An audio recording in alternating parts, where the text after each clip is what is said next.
Au TOEIC, t'as pas le droit de louper à cette question. There were more, most, much, many participants at the workshop than expected. Alors là, déjà dans la phrase, il faut tout de suite que tu identifies l'expression magique qui est le than expected. Là, en gros, tu as une comparaison. Ça, faut vraiment que tu l'identifies rapidement, hein. Le than expected, en gros, il indique une comparaison. Et donc, comme on a une comparaison, bah, on a more, tu vois. More quelque chose than expected. Tu vois, en gros, il y en a eu plus que ce qui était prévu. De toute manière, ça c'est de la grammaire de base, hein. Quand on a un adjectif long et qu'on fait une comparaison, c'est more participant than expected. D'ailleurs, si jamais tu veux le cours sur là-dessus, hein, donc comparatif, etc., nous on a écrit tout un cours dessus, mets en commentaire, je veux le cours et puis je te l'enverrai gratuitement. Most ensuite, c'est faux parce qu'en fait, ce serait utilisé pour un superlatif.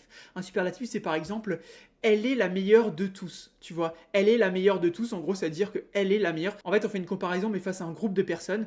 Donc, en gros, on dit qu'elle est la meilleure de tout ce groupe. Donc, most, ça va être utilisé pour ça, tu vois. Ensuite, much et many, ça va plutôt être des quantifieurs qui vont utiliser juste avant un nom, mais pas vraiment pour exprimer une comparaison. Ça va plutôt être utilisé pour exprimer une quantité. Par exemple, many, ça va être utilisé avec des noms qui sont dénombrables, donc many participants.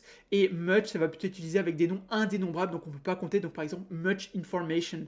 Tu vois, information, c'est quelque chose qui est indénombrable. On ne peut pas le compter. On peut pas vraiment le compter, du mot en anglais. Donc, voyons, c'était bien ça, et c'était bien ça. Donc voilà, si jamais tu veux t'entraîner sur ce genre de questions, n'hésite pas à aller sur la plateforme qu'on a là, c'est nous qui l'avons faite, donc c'est une plateforme spécialement dédiée à l'entraînement pour le TOEIC. Vraiment, c'est que le TOEIC, hein, c'est vraiment focus sur le TOEIC. Donc pour accéder, tu tapes www.top-students.com dans ton navigateur ou Top Students TOEIC sur Google, tu verras, ce sera un des premiers résultats. Donc va voir si t'intéresse, il y a vraiment tout ce qu'il faut vraiment pour le TOEIC, donc va voir. Et puis du coup, moi je te dis à demain pour une nouvelle vidéo TOEIC. Allez, ciao!